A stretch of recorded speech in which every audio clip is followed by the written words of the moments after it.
बिस्मिल्लाहिर्रहमानिर्रहीम। मैं अमानत अली साबर अज तुहाडे नाल एक नवे मौजू नाल और ये जिहड़ा मौजू है एक मालूमाती मौजू है।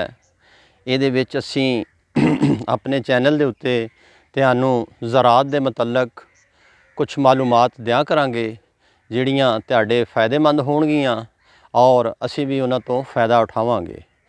इहदे विच ज़्यादातर असी सब तो पहले बागात के सिलसिले के बारे च दसांगे कि बागात नूं किस तरह लाना है और इन्हां दा टाइम की है ते इन्हां दे ज़मीन की तैयारी होर जिहड़े दीगर इन्हां दे लवाजमात ने उन्हां बारे च असीं तुहानूं मालूमात देंगे।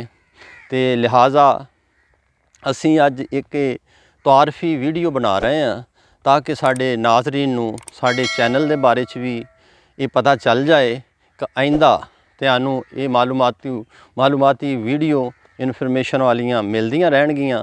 तो सब तो पहले बागात के बारे च, इस तो बाद फिर ज़री अजनास के बारे च भी असीं तुहाडे नाल जिक्र करते रहांगे।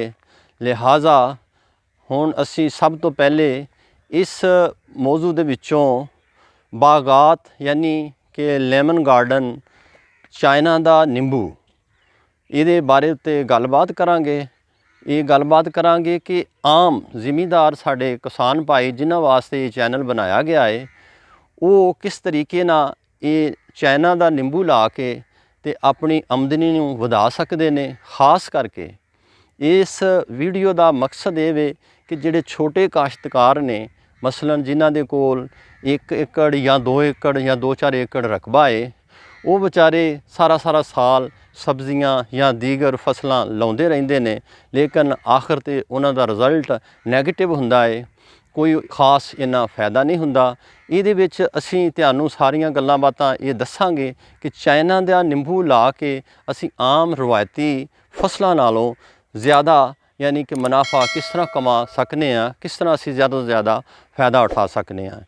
ये चाइना दा निंबू है, ये ज़्यादातर साडे इलाके दे विच लगदा है ते असीं इहदे ते गौर फिक्र कीती क्यों ना असीं अपने किसान भाइयों नूं इहदे बारे च मुख्तलिफ बंदियां दे इंटरव्यू करके, यानी कि किस तरीके नाल अमरूद दा बाग, किन्नों दा बाग, इस तरह एक होर खास करके एक हरीड़ दे पौधे हुंदे ने, उन्हां नूं भी असीं काश्त करके उन्हां नूं भी अपने इन्हां खालियां बन्नियां ते ला के जिहड़ी कुछ फालतू ज़मीनां हुंदियां ने जिहड़ियां आम तौर ते काश्त नहीं हुंदियां ते उन्हां दे ज़रिए असीं ज़्यादा तो ज़्यादा फ़ायदा लै सकने हैं।